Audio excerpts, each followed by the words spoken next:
This happened about a year ago when I was traveling for work. I was staying at a pretty average hotel chain just outside of Chicago. Nothing fancy, just your typical budget-friendly place with 2 queen beds, a small desk, and a flat-screen TV bolted to the wall. The wallpaper was outdated. The carpet smelled faintly of bleach, and the heating unit made strange clicks every few minutes. But it was clean enough, and my company had booked me for a full week because of some dull training seminar being held at the conference center down the road. I work in tech sales, so these little trips are nothing new to me. Honestly, sometimes I even enjoy them. Room service, free Wi-Fi, no one around to bother me, a break from my usual routine. Some people hate hotels, but I like the solitude. But something about this particular stay made my skin crawl. The weird feeling started the very first night. I remember laying in bed around midnight, scrolling on my phone with some late-night crime show playing in the background. Everything felt fine, but there was a strange heaviness in the room, like the air was thicker than it should be. I brushed it off as travel exhaustion, turned off the TV, and drifted off to sleep. But on the second night, it got worse. It was just after 1 a.m.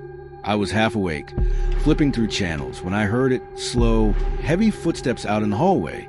At first, I figured it was nothing. Probably someone coming back late from the hotel bar or vending machines. But these steps didn't pass by.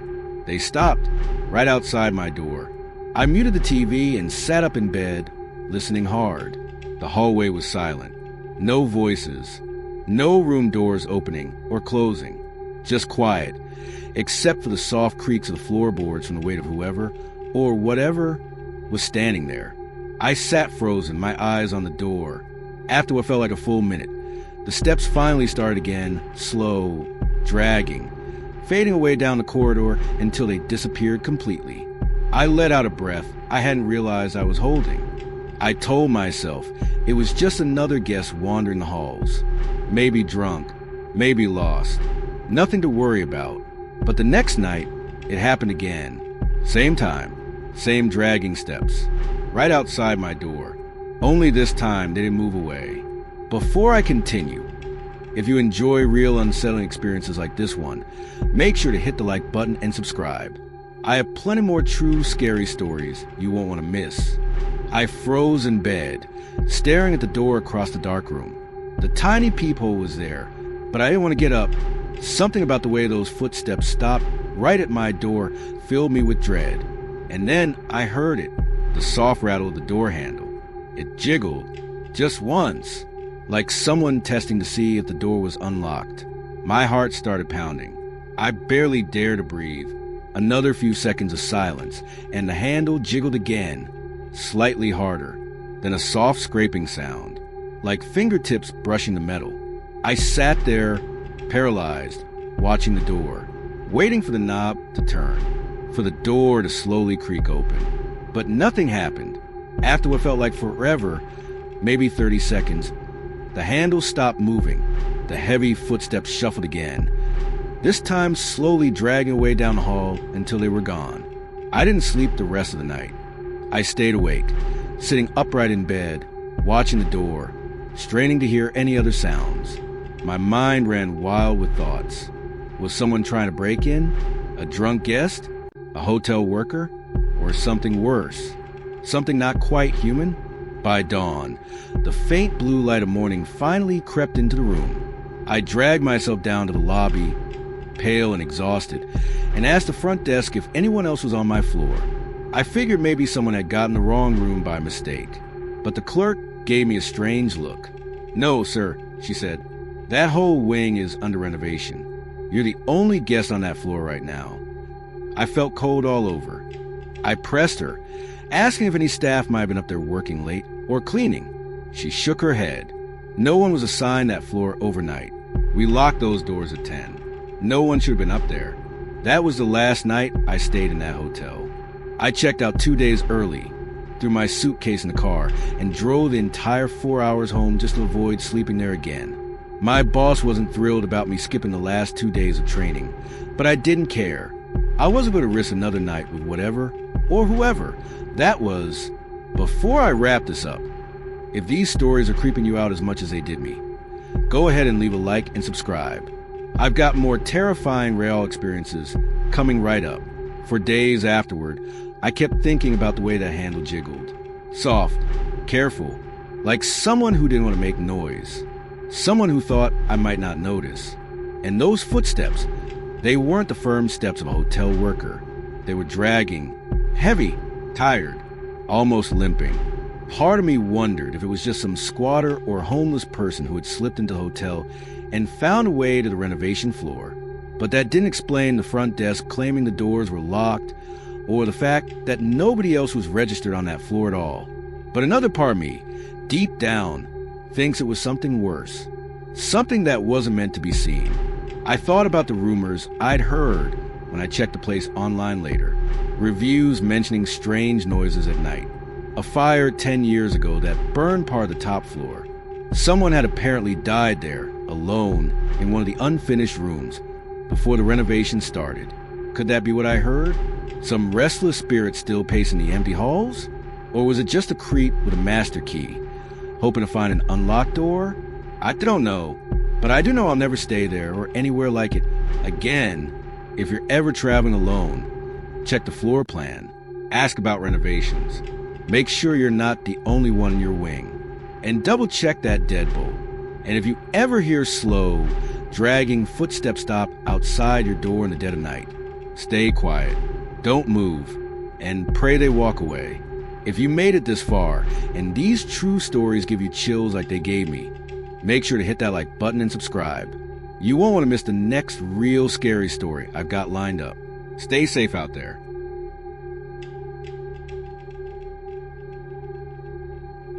This happened just a few months ago. I work late shifts at a hospital, mostly overnight rotations in the ER. The hours are long, and the nights feel even longer. You get used to seeing all kinds of weird things on those graveyard shifts, drunks, fights, even an occasional stabbing victim from some bar down the road. But nothing from work ever rattled me quite like what happened that night after I clocked out. It was around 3:15 in the morning. Cold, quiet, and completely still. The kind of early morning hour when the world feels deserted. I was exhausted, running on maybe 3 hours of broken sleep the day before. My car was nearly on empty, so I stopped at a 24-hour gas station about a mile from my apartment. It was one of those older, sketchier stations with flickering lights over the pumps and cracked pavement in the parking lot. But I'd been there plenty of times before without a problem. The place was empty. Not another car in sight. Just me and the lone, tired-looking clerk behind the counter, who was busy staring at his phone. I pulled up to the far pump, killed the engine, and started filling up. The pump clicked slowly in the cold. My mind wandered while I waited, thinking about getting home, maybe grabbing some food, crashing on the couch to unwind. After filling up, I headed inside to grab an energy drink for the drive home. My eyelids felt heavy, and I figured the caffeine would help keep me alert. As I stood at the counter paying, I heard the low hum of an engine pulling into the lot behind me. The sound caught my attention, mostly because the place had been dead quiet a minute earlier. Through the dirty front window, I saw an old, beat-up sedan creep into the gas station. It wasn't like a normal pull-in to the pumps, though. It drove slowly across the lot and partway off in the far corner, away from the pumps. Engine still running. Headlights off. It immediately struck me as odd. The clerk glanced out the window, too. I caught his eye as I took my change. His expression said exactly what I was thinking. What's this guy doing here at 3 a.m.? Neither of us said anything, but there was an uncomfortable tension in the air, like we both knew something about this felt wrong. I stepped back outside and gave the sedan another look. I could see someone sitting in the driver's seat, but the windows were tinted so dark I couldn't make out their face, or even if they were looking at me. I got into my car and locked the doors right away. Habit, I guess. I pulled away slowly, heading toward the exit, but some feeling deep in my gut made me glance at my mirror. The sedan pulled out too. I kept driving, took a right turn out of the gas station. The sedan followed, headlights still off. A small chill ran down my spine. I kept going straight for a few blocks, wondering if maybe it was just a coincidence. Maybe he lived nearby. Maybe I was being paranoid after working too many late shifts. But when I made an unexpected right turn down a side street, the sedan followed again. I felt my heart pick up. I took another random left, and then a right. The sedan stayed with me, always 2 car lengths behind. No signals, no lights, just gliding along in the dark. By now, my hands were tight on the wheel, every hair on my neck standing up. I looped back toward a more populated street. What little traffic there was this late, and cut through a strip mall parking lot. The car followed again, turning sharply at the last second to stay behind me. I was wide awake now, adrenaline flooding through me, my fatigue completely gone. At that point, I knew this wasn't some coincidence. This guy was following me.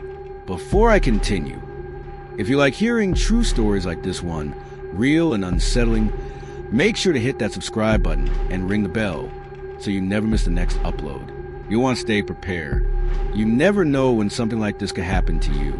I was trying to stay calm, but my mind was racing. What was this guy planning? Was he waiting for me to pull into my apartment complex? Planning to carjack me? Rob me? Worse? I thought about driving straight home, but no way I was leading him there. I didn't want him knowing where I lived. Then I remembered the police station. There was a precinct building just a few blocks away. I turned toward it, my stomach tight, praying the stranger would back off. I took a quick left into the police station's front lot, pulled right up under the bright floodlights near the main entrance. I checked the rearview mirror. The sedan didn't follow. It kept going, rolled past the police station without slowing down, and disappeared into the night. Gone. I sat there, hands shaking, breathing hard, watching the street in case he circled back. I stayed in that lot for 10 minutes before finally getting out and going inside to tell the desk sergeant what happened. They listened, took down some notes, but without a plate number or clear description. They said there wasn't much they could do. It wasn't like I could tell them much anyway.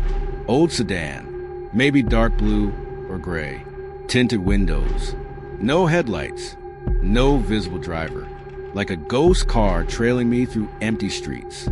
I drove home carefully after that, double-checked every mirror, every turn, made sure no one was behind me. When I finally got to my apartment, I sat in the car for 5 minutes, making absolutely sure the street was empty before I went inside. I don't know what that guy wanted. Maybe to rob me, maybe to steal my car, or maybe worse. But I do know this. I never stop for gas late at night anymore. Doesn't matter how tired I am after work. Doesn't matter if the tank's running low. I fill up during the day now. Every time. And every time I do, I check every car around me. I listen for engines idling where they shouldn't be. And I make sure the doors are locked the second I get behind the wheel. Before the next story. If these real-life encounters are creeping you out like they did to me, make sure to subscribe and hit the bell so you never miss the next upload. You never know when you'll need a reminder like this. Stay safe out there.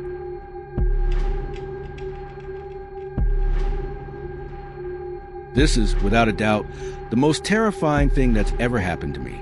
I live alone in a small one-bedroom apartment on the 3rd floor of a quiet building. It's nothing fancy, just a decent place in a safe part of town. Plain beige walls, creaky hardwood floors, the usual smell of old paint and dust in the hallway. It's just me and my cat, Oliver.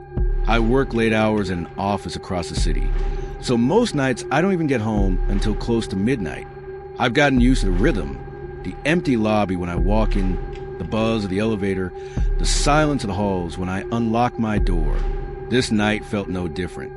I came in, kicked off my shoes, and was greeted by Oliver weaving between my legs. I fed him, made a quick snack for myself, and collapsed onto the couch. The glow of my phone lit up the room as I scrolled through social media, mindlessly passing the time before bed. But around 1:30 in the morning, something happened. At first, I thought I imagined it. A faint noise far down the hallway.